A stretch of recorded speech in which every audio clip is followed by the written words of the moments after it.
हरे कृष्णा, राधे राधे। नमस्कार दोस्तों, आप सभी का फिर से एक नई वीडियो में हार्दिक स्वागत है। क्या आपने कभी गहराई से सोचा है, जब मनुष्य का शरीर पंच तत्वों में विलीन हो जाता है तब उसकी आत्मा कहाँ जाती है? क्या आत्मा सच में जीवित रहती है? और अगर हाँ तो क्या उसे भूख भी लगती है? क्या आत्मा भी किसी रूप में भोजन करती है? तो दोस्तों, आज हम खोलेंगे गरुड़ पुराण के उन रहस्यमय पन्नों को जिन्हें केवल कुछ लोग ही जानते हैं।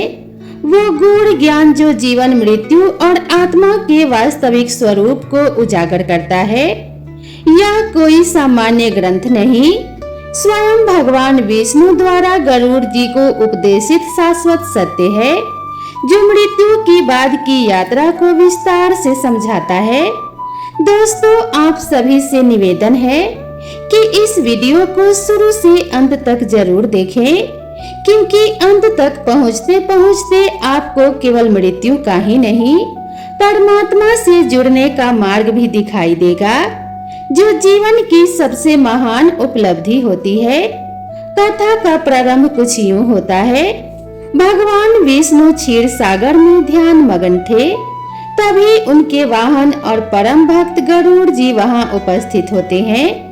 भगवान ने अपनी आंखें खोली, मुस्कुराए और स्नेह से पूछा कि हे गरुड़, आज तुम अत्यंत गंभीर भाव में प्रतीत हो रहे हो।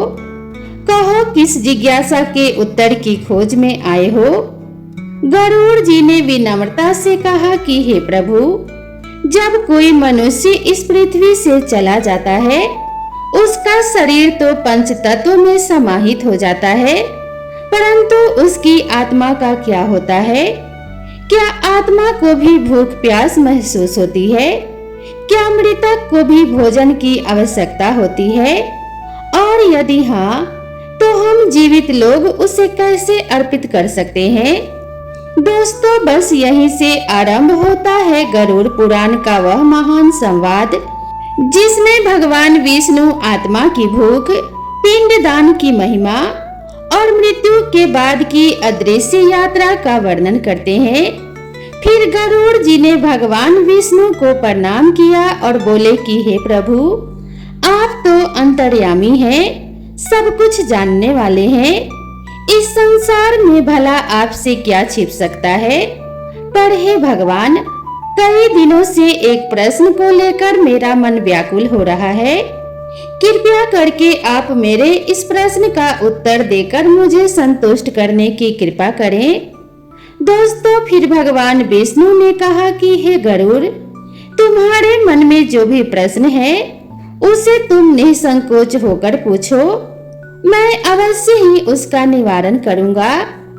फिर गरुड़ देव बोले कि हे भगवान, क्या यह सत्य है कि आत्मा को मृत्यु के बाद भी भोजन की आवश्यकता होती है? क्या आत्मा भी भोजन करती है? और यदि हाँ तो क्या खाती है?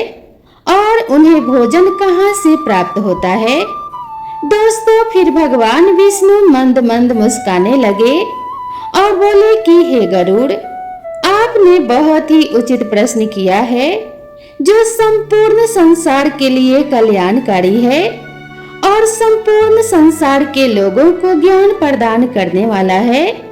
हे गरुड़, मृत्यु केवल शरीर की होती है, आत्मा तो अमर है, परंतु वह भी भूख और प्यास का अनुभव करती है। पर इस रहस्य को अच्छे से समझने के लिए पहले मैं आपको एक कथा सुनाता हूँ। कहते हैं कि इस कथा को जो भी व्यक्ति ध्यान पूर्वक और शुरू से अंत तक सुन लेता है, उसके कोटि कोटि पापों का नाश हो जाता है। दोस्तों, इस कथा को प्रारंभ करने से पहले आप सभी से निवेदन है कि इस वीडियो को शुरू से अंत तक जरूर देखें और वीडियो पसंद आए तो उसे एक लाइक जरूर करें और कमेंट बॉक्स में जय श्री हरि विष्णु जरूर लिखें। तो चलिए शुरुआत करते हैं गरुड़ पुराण के इस ज्ञानवर्धक प्रस्तुति की। भगवान विष्णु ने गरुड़ देव को कथा सुनाना आरंभ किया और कहा कि हे गरुड़, राम नामक एक गांव था जहां जीवन अपनी गति से चलता था। लेकिन उस दिन गांव की हवाओं में कुछ अलग था, क्योंकि गांव की सबसे बुजुर्ग महिला गायत्री देवी का देहांत हो गया था। वे धार्मिक, संयमी और श्रद्धालु महिला थी। उनका वृद्ध देह वर्षों की सेवा और साधना का प्रतीक बन चुकी थी। परंतु उस दिन उनके प्राण निकलते ही कुछ ऐसा घटा जिसने उनके परिवार और विशेष रूप से उनके बेटे मोहन की जिंदगी बदल दी। मोहन एक सरकारी कर्मचारी था जो शहर में रहता था। सूचना मिलने के बाद वह गांव तो लौट आया, लेकिन अपनी मां का अंतिम संस्कार नहीं कर पाया, क्योंकि उसकी मां का अंतिम संस्कार पहले ही हो चुका था। वह बोला, अब कर ही क्या सकते हैं, मां को मोक्ष तो मिल ही गया होगा। गांव वालों ने समझाया कि बेटा, पिंडदान और तर्पण अभी बाकी है। आत्मा को भूख प्यास लगती है। जब तक पिंडदान नहीं दिया जाता उसे शांति नहीं मिलती। गांव वालों की बात सुनकर मोहन मुस्कुराया और बोला कि यह सब तो अंधविश्वास है। आत्मा को खाना नहीं चाहिए। रात का तीसरा पहर था। मोहन अपने माँ के कमरे में ही सोया था, गहरी नींद में था, जब उसे एक सपना आया। पर यह सपना नहीं था, कोई चेतावनी थी। कमरे में अंधेरा छाया हुआ था, लेकिन उस अंधेरे में एक धुंधली आकृति उभरी। माँ की आवाज आई, बेटा। यह सुनकर मोहन चौंक पड़ा। माँ उसने देखा, माँ खड़ी थी, पर उनका चेहरा पीला था, आंखें गहराई में डूबी हुई और शरीर पर वही पुरानी साड़ी और पुराना कपड़ा। माँ बोली, मुझे भूख लगी है। यह सुनकर मोहन कांप उठा। मोहन ने कहा, आपको भूख लगी है? लेकिन आप तो, इतना कहते कहते मोहन रुक गया। दोस्तों, माँ का स्वर अब करुणा और पीड़ा से भर गया। बेटा, शरीर तो चला गया, लेकिन आत्मा जीवित है। जब तक तुम तर्पण और पिंडदान नहीं करोगे, मेरी आत्मा तृप्त नहीं हो सकती। मेरा सूक्ष्म शरीर तड़प रहा है। अचानक कमरे की दीवारें कांपने लगी। माँ की छाया धुएं में बदल गई और मोहन की नींद टूट गई। पसीने में तरबतर मोहन का दिल जोर जोर से धड़क रहा था। सुबह होते ही मोहन उठ बैठा। सपना आंखों में घूम रहा था। वह सोचने लगा, क्या माँ सच में भूखी है? क्या यह सिर्फ मेरा वहम है या फिर कोई संकेत है? उसी समय गांव के पुजारी उसके घर में आए और बोले, बेटा, तुम्हारे पिता ने जब तुम्हारे दादा के लिए पिंडदान नहीं किया था, तभी घर में अजीब घटनाएं होने लगी थी। तुम्हारी माँ धार्मिक थी, इसीलिए वे तुम्हें संकेत दे रही हैं। अभी भी समय है। पिछली रात मोहन ने माँ की आत्मा को देखा था, भूखी, असहाय और तड़पती हुई। उस रात के बाद अब मोहन की सोच बदल चुकी थी।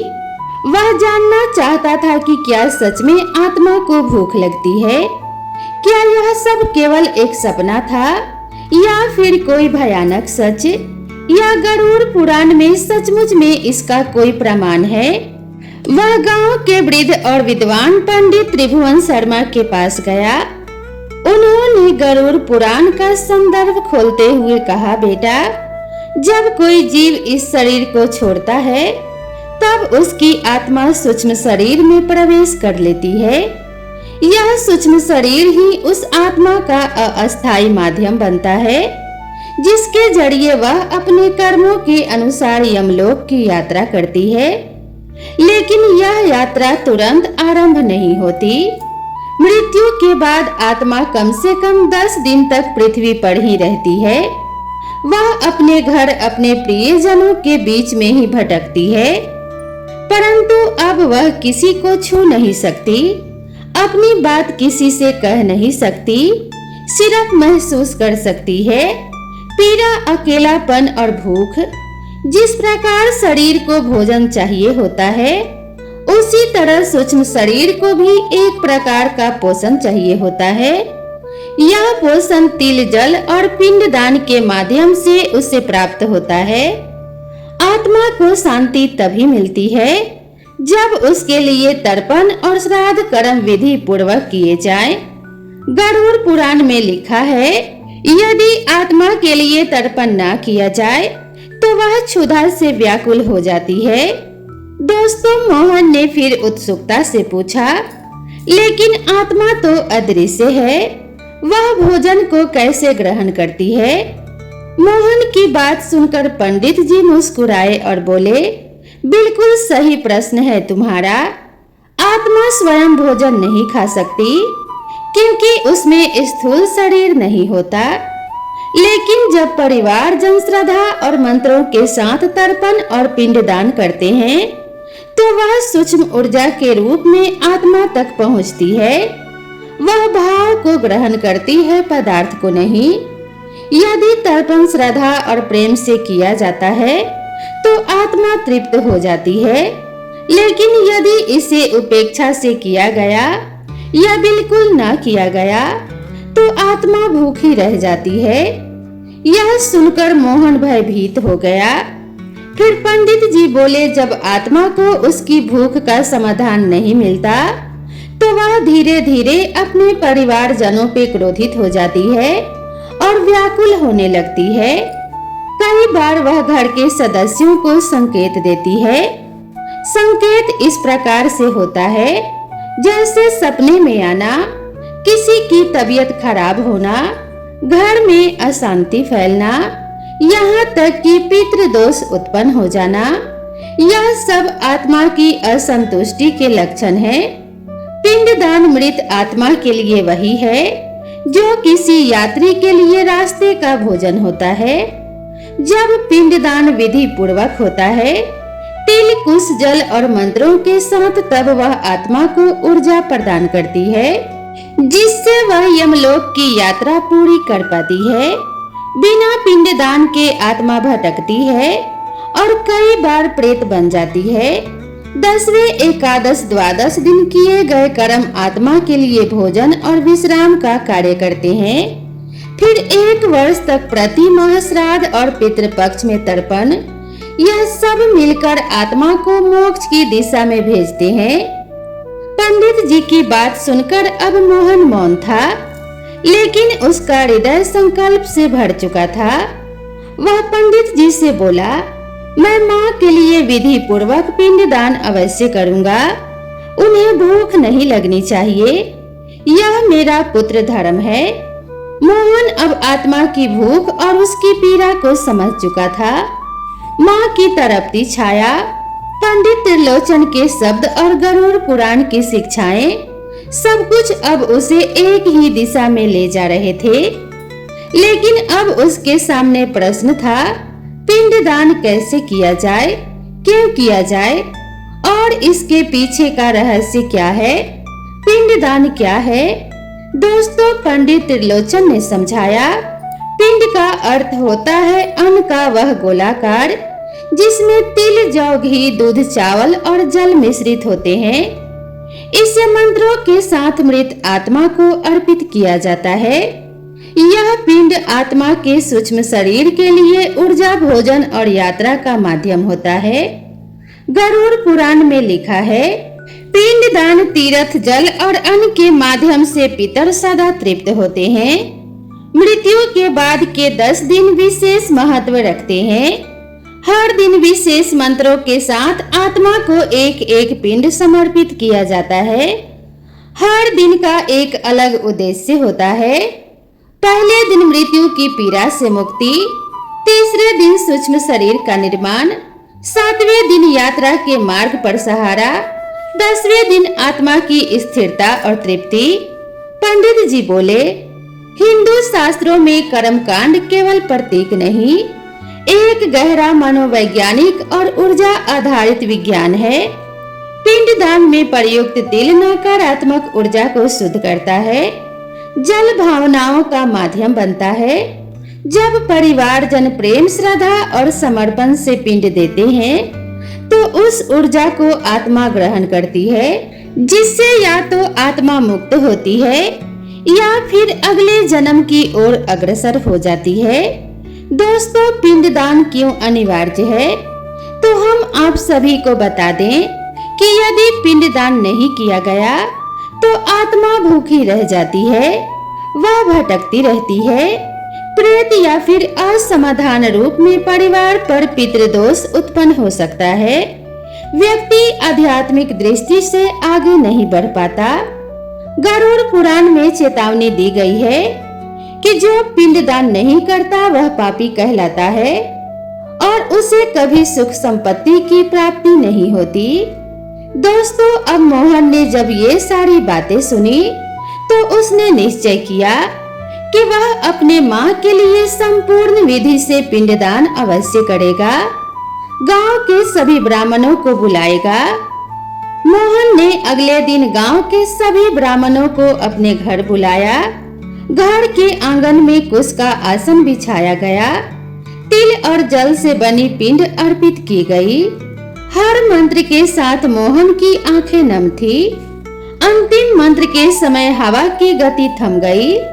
एक शांति का अनुभव हुआ, जैसे कोई अधूरा संदेश पूरा हो गया हो और मोहन की माँ मुस्कुराती हुई चली गई हो। वहाँ पे मोहन की माँ की मुस्कुराती हुई छाया दिखाई दी। अब वह भूखी नहीं थी, बल्कि शांत थी और धीरे धीरे धुएं में विलीन हो गई। मोहन ने विधि पूर्वक पिंडदान कर दिया था। माँ की आत्मा को एक क्षण के लिए शांति मिलती दिखाई दी, लेकिन पंडित त्रिलोचन के चेहरे पर अभी भी चिंता की रेखाएं थी। मोहन ने पंडित जी को चिंतित देखकर पूछा, क्या अब माँ को शांति मिल गई? पंडित जी बोले, पिंडदान तो प्रथम चरण है पुत्र, लेकिन तर्पण और श्राद्ध कर्म यदि न किया जाए तो आत्मा पुनः पीड़ा से घिर सकती है और कभी कभी तो आत्मा प्रेत बन जाती है। यह सुनकर मोहन हैरान रह गया। उसने कहा, क्या मेरी माँ प्रेत बन जाएगी? और क्या मेरी माँ प्रेत बनकर भटक भी सकती है? पंडित जी ने गरुड़ पुराण का रहस्य खोला। गरुड़ पुराण में बताया गया है कि जब आत्मा को उचित पिंडदान, तर्पण, श्राद्ध और यम के नाम की क्रियाएं नहीं मिलती, तब वह आत्मा स्थूल जगत के प्रति आसक्त हो जाती है। वह इस संसार को छोड़ नहीं पाती, क्योंकि भूख, मोह, परिवार की चिंता और अधूरी इच्छाएं उसे बांध लेती है। तब वह आत्मा पिशाच, प्रेत या भूत जैसी योनि में प्रवेश कर सकती है। जो व्यक्ति पाप कर्मों के साथ मरता है और जिसे तर्पण नहीं मिलता, वह प्रेत योनि को प्राप्त करता है और बंधन में फंसा रहता है। प्रेत योनि कोई अस्थायी नरक नहीं, बल्कि एक बीज की दशा है, जहाँ आत्मा न तो मृत होती है और न ही जीवित। वह हर समय अशांति में रहती है, किसी माध्यम से संवाद करना चाहती है। फिर मोहन ने घबराकर पूछा, मैंने तो माँ का पिंडदान कर दिया है, फिर क्या वे भी भटक सकती हैं? पंडित जी बोले, यदि पिंडदान के बाद श्राद्ध और वार्षिक तर्पण न किया जाए तो आत्मा को पूर्ण शांति नहीं मिलती, वह अधूरी रह जाती है। जैसे किसी भूखे को केवल पानी मिल जाए लेकिन अन्न न मिले, यही अधूरी तृप्ति कभी कभी प्रेत बनाती है। मोहन ने माँ की आत्मा की शांति के लिए पिंडदान, तर्पण और पितृदोष मुक्ति का संकल्प लिया, परंतु उसके मन में एक अंतिम प्रश्न अभी भी शेष था, क्या आत्मा वास्तव में भोजन करती है? अगर हाँ तो कैसे? इस प्रश्न को लेकर वह पुनः पहुंचा ऋषि पुरोहित त्रिलोचन के पास, जो गरुड़ पुराण के ज्ञाता थे। अब आरंभ होता है उस प्रश्न का उत्तर जो मृत्यु से परे है। दोस्तों, भगवान विष्णु गरुड़ जी से कहते हैं कि शरीर छूट जाने पर भी आत्मा भोजन की इच्छा नहीं छोड़ती। आत्मा एक सूक्ष्म शरीर में विचरण करती है, जिसे लिंग शरीर कहा गया है। यह शरीर भौतिक भोजन तो नहीं कर सकता, परंतु ऊर्जा रूप में अन्य श्रद्धा और भावना को ग्रहण करता है। आत्मा को कब और कैसे भोजन मिलता है, तो हम आप सभी दोस्तों को बता दें कि आत्मा तक भोजन पहुंचता है इन विशेष कर्मों से। पहला है पिंडदान। पिंड यानी चावल, तिल, घी आदि मृतक की आत्मा को ऊर्जा रूप में पोषण प्रदान करते हैं। श्रद्धा से किया गया पिंडदान आत्मा के सूक्ष्म शरीर को भोजन के समान ही तृप्त करता है। दूसरा है तर्पण। तर्पण में जल, तिल और मंत्रों के साथ पितरों को अर्पण किया जाता है। इससे आत्मा को शांत व तृप्त होने की ऊर्जा तरंगे प्राप्त होती है। और तीसरा है श्राद्ध भोज। ब्राह्मणों को भोजन कराने से आत्मा को प्रतीकात्मक रूप से अन्न की प्राप्ति होती है। यह भोजन आत्मा के लिए मानसिक संतोष और पुण्य ऊर्जा बन जाता है। गरुड़ पुराण के अनुसार जब किसी व्यक्ति की मृत्यु होती है तो आत्मा शरीर को छोड़ देती है। जैसे ही आत्मा शरीर से अलग होती है वैसे ही यमदूत आते हैं और आत्मा को यमलोक की ओर ले जाते हैं। आत्मा का शरीर से बिछड़ना बहुत ही कष्टदायक होता है। जब आत्मा शरीर से अलग होती है तो वह बहुत ही दुखी होती है। वह बार बार अपने शरीर के पास जाती है और सोचती है कि यह मेरा शरीर है, मुझे इसमें वापस जाना है, लेकिन ऐसा नहीं हो पाता। आत्मा अपने शरीर से बिछड़ने के बाद अपने घर, अपने परिवार के पास जाती है, पर कोई उसे देख नहीं सकता। वह रोती है, चिल्लाती है, अपने परिवार वालों से बातें करती है, लेकिन उसकी बात कोई नहीं सुन पाता। ऐसे में आत्मा को बहुत भूख और प्यास लगती है, लेकिन वह कुछ खा नहीं सकती क्योंकि अब वह सूक्ष्म शरीर में होती है। गरुड़ पुराण में यह भी कहा गया है कि जब तक आत्मा को विधि पूर्वक पिंडदान नहीं मिलता तब तक आत्मा भूखी, प्यासी और दुखी रहती है। पिंडदान के द्वारा ही आत्मा की भूख और प्यास शांत होती है। जब घर वाले पिंडदान करते हैं तो आत्मा उसे ग्रहण करती है और संतुष्ट होती है। इसीलिए गरुड़ पुराण में पिंडदान को अत्यंत आवश्यक बताया गया है। पिंडदान के बिना आत्मा को शांति नहीं मिलती। वह इधर उधर भटकती रहती है। उसे ना तो जल मिलता है और ना ही अन्न मिलता है। जो भी व्यक्ति अपने मृत पूर्वजों के लिए पिंडदान करता है वह न केवल अपने पितरों को संतुष्ट करता है बल्कि स्वयं के जीवन में भी सुख और समृद्धि प्राप्त करता है। इसीलिए गरुड़ पुराण में यह भी कहा गया है कि मनुष्य को अपने पितरों के लिए पिंडदान अवश्य करना चाहिए। तो प्रेम से बोलिए भगवान श्री हरि विष्णु की जय, माता लक्ष्मी की जय। तो दोस्तों, आप सभी को गरुड़ पुराण की यह रहस्यमयी कथा कैसी लगी कृपया कमेंट करके जरूर बताएं। वीडियो पसंद आई हो तो इसे एक लाइक जरूर करें और इसी तरह की नई नई कहानियों के लिए मेरे चैनल से जुड़े रहें। तो मिलते हैं इसी तरह की नई कथा और नई कहानी के साथ। तब तक के लिए नमस्कार।